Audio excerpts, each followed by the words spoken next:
ഹനാൻ പറഞ്ഞ പഴയ കഥകൾ വീണ്ടും വോയിസ് ആയിട്ട് കുത്തിപ്പൊങ്ങുന്നുണ്ട്. പലരും അത് ഇടുന്നുണ്ട്, പലരും അത് എൻജോയ് ചെയ്യുന്നുണ്ട്. നേരത്തെ എൻജോയ് ചെയ്തിട്ടുണ്ട്.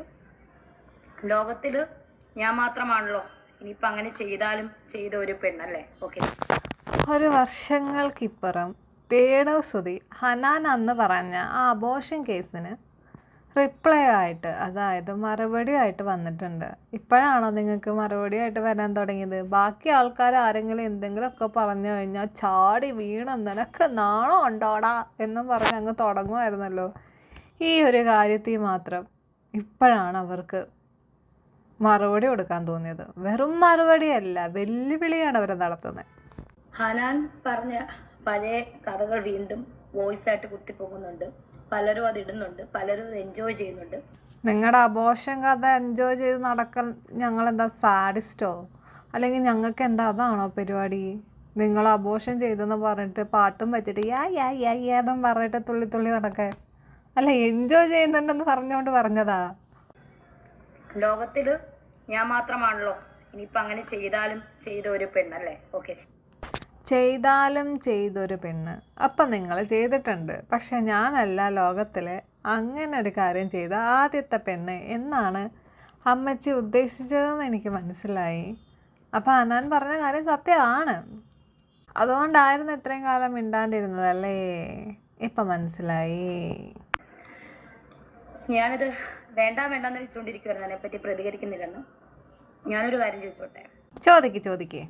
ഞങ്ങളെ കൊണ്ട് പറ്റാവുന്ന രീതിയിൽ ഞങ്ങൾ മറുപടി തരാം. ചോദിക്ക്. അല്ലാത്തവരോടൊക്കെ എടുത്ത് അവൾ ചാടുന്നല്ലോ, ഇത് സത്യമാണോ? നിനക്കൊക്കെ എന്തിന്റെ കേടാണ്? നാണമാകുന്നില്ലേ അത് പിന്നെയും കുത്തിപ്പൊക്കി എന്നെ പറ്റി ഇങ്ങനെ സംസാരിക്കാൻ? നാണമുണ്ടോ സ്ത്രീയെ നിങ്ങൾക്ക്? സോഷ്യൽ മീഡിയയിൽ കിടന്ന് ഓരോ കോപ്രായങ്ങൾ കാണിച്ചിട്ട് എവിടെയെങ്കിലും പുഴുന്ത് കിടക്കുന്ന ഇതുപോലെയുള്ള തൊലിഞ്ഞ കേസൊക്കെ കുത്തിപ്പൊക്കിക്കാൻ വേണ്ടിയിട്ട് നിങ്ങൾക്ക് നാണമുണ്ടോ? കുറച്ച് ഉളുപ്പുണ്ടോ? വല്ലയിടത്തും വല്ല ഉദ്ഘാടനവും മറ്റതുമായിട്ട് നടന്നാൽ പോരെ? എന്തിനാ ഓരോ വിവാദങ്ങൾ ഉണ്ടാക്കി ഇതുപോലുള്ള തൊലിഞ്ഞ കേസുകളൊക്കെ വീണ്ടും കുത്തിപ്പൊക്കി കൊണ്ടുവരാനുള്ള സാഹചര്യം ഉണ്ടാക്കുന്നേ? നിങ്ങൾക്ക് നാണമുണ്ടോ? അടങ്ങിയിരുന്നോടെ. വേറെ ആരെങ്കിലും എന്തെങ്കിലുമൊക്കെ പറഞ്ഞു കഴിഞ്ഞാൽ നിങ്ങൾ അപ്പം തുടങ്ങും, നിനക്കൊക്കെ നാണമുണ്ടോടാ എന്നെക്കുറിച്ച് ഇങ്ങനെ പറയാൻ വേണ്ടിയിട്ട്? നിനക്കൊക്കെ വേറെ പണിയില്ലേ? നിനക്കൊക്കെ എന്തിൻ്റെ കേടാന്നും പറഞ്ഞിട്ട്. ഹനാൻ ഒരു കാര്യം വന്ന് പറഞ്ഞപ്പോൾ, നിങ്ങളുടെ അഭിമാനത്തെ വന്ന് ചോദ്യം ചെയ്തപ്പോൾ നിങ്ങൾക്ക് ഉത്തരവില്ല. പരാതി കൊടുക്കണ്ട, മറുപടി കൊടുക്കണ്ട. എന്തുകൊണ്ട് കൊടുക്കണ്ട? അതാണ് ഇവിടെ ആൾക്കാർ ചോദിക്കുന്നത്. ഒരാളുടെ അഭിമാനത്തിനെ വന്നിട്ട്, സ്ത്രീത്വത്തിനെ വന്നിട്ട് ചോദ്യം ചെയ്തിട്ട് നിങ്ങൾക്ക് ഇതൊന്നും ചെയ്യണ്ട, മറുപടിയും ഇല്ല. ഒരു വർഷം കഴിഞ്ഞിട്ടാണ് ഇപ്പം മറുപടിയും കൊണ്ട് ഇങ്ങോട്ട് വന്നേക്കുന്നത്. അതും വെറുതെ വന്നതല്ല, ബാക്കിയും കൂടെ കേൾക്കുമ്പോൾ നിങ്ങൾക്ക് മനസ്സിലാവും. ഓക്കെ, ശരി. നിങ്ങളിങ്ങനെ സ്ഥാപിക്കുന്നവര് ഏതായാലും ഞാൻ എന്താ പറയുക, ദിവ്യമായിട്ടൊന്നും അങ്ങനെ ആവത്തില്ലല്ലോ. അപ്പം നിങ്ങളൊരു കാര്യം ചെയ്യും, അതിൻ്റെ ഉത്തരവാദിയെ നിങ്ങൾ കൊണ്ടുപോകാം. ഞങ്ങൾക്ക് അതാണല്ലോ പണി, നിങ്ങളുടെ ചാരനെ കണ്ടുപിടിച്ചിട്ട് നിങ്ങളുടെ അവിഹിതത്തിൻ്റെ ഉത്തരവാദി ആരാന്ന് കണ്ടുപിടിക്കാൻ. അല്ല, അതിന് മാത്രം നിങ്ങൾ ആരുവാ? എൻ്റെ കുഞ്ഞമ്മയുടെ മോളോ? നിങ്ങളുടെ അവിഹിത കാമുകനെ കണ്ടുപിടിക്കാൻ വേണ്ടിയിട്ട് നിങ്ങൾ ബാക്കി കാര്യം ചെയ്യും. അല്ല ഇപ്പം എന്താ, എനിക്ക് എന്താ പറയാൻ പറ്റുന്നത്? നിങ്ങളൊന്നും പറയണ്ട. ഇങ്ങനൊരു കാര്യം ഇല്ലായിരുന്നെങ്കിൽ പിന്നെ നിങ്ങൾ എന്തിനാ ഈ 1.5 വർഷം ഈ 1 വർഷത്തിൻ്റെ അടുത്ത് സമയം എടുത്തത് ഇതിന് മറുപടി കൊടുക്കാൻ? നിങ്ങൾക്ക് ഓൺ ദ സ്പോട്ടിൽ എല്ലാവർക്കും കൊടുക്കുന്ന പോലെ മറുപടി ഈ ഹനാന് കൊടുക്കാമല്ലോ. അതാണ് ഇവിടെ എല്ലാവരും ചോദിക്കുന്നത്. എന്തുകൊണ്ട് നിങ്ങൾക്ക് ഹനാന് മറുപടി കൊടുക്കാനില്ല? ആ മറുപടി ആ സമയത്ത് തന്നെ കൊടുത്തായിരുന്നെങ്കിൽ ഈ ടോപ്പിക്ക് ഇവിടെ വരെ വലിച്ചു നീട്ടി ആരും കൊണ്ടുവരത്തില്ലായിരുന്നു. ഇത് അവരെ ഒരു കാര്യം വന്ന് പറഞ്ഞ് അതിന് മറുപടി ഇല്ല. ആൾക്കാർ ചോദിക്കുമ്പം നിങ്ങളൊരു മീഡിയക്കാരന് കൊടുത്തൊരു മറുപടി ഓർമ്മയുണ്ടാവും, പെണ്ണുങ്ങളായാൽ അബോർഷൻ ചെയ്യുന്നുള്ളത്.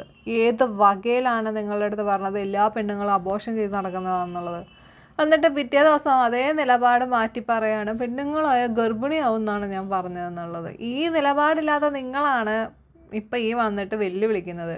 ഇപ്പം ആരെങ്കിലും കൊണ്ടുവന്നിട്ട് അവിഹിതം ആ ചെറുക്കനെ പിടിച്ചുകൊണ്ട് വന്നു കഴിയുമ്പോൾ നിങ്ങൾ പറയും ഞാൻ പറഞ്ഞോ? ആ ചോദ്യം നിങ്ങൾ ചോദിക്കുന്നു. നിങ്ങൾക്ക് തന്നെ ഒരു നിലപാടില്ല. ഇതെന്ന് പറയുന്നു, ഞാൻ ഇതിനെപ്പറ്റി ഒന്ന് പ്രതികരിക്കാതിരിക്കുമായിരുന്നു. കാരണം ഹനാൻ എൻ്റെ ഒരു സുഹൃത്തായിരുന്നു. പുള്ളിക്കാരി എങ്ങനെയാണ് ഇങ്ങനെ തിരിഞ്ഞെന്നും എനിക്കറിയില്ല. ഞാനൊരു കുറ്റം പറഞ്ഞായിട്ട് എങ്ങും കാണുന്നില്ല. പിന്നെ അവരെന്താണ് തിരിഞ്ഞെന്ന് എനിക്കറിയില്ല.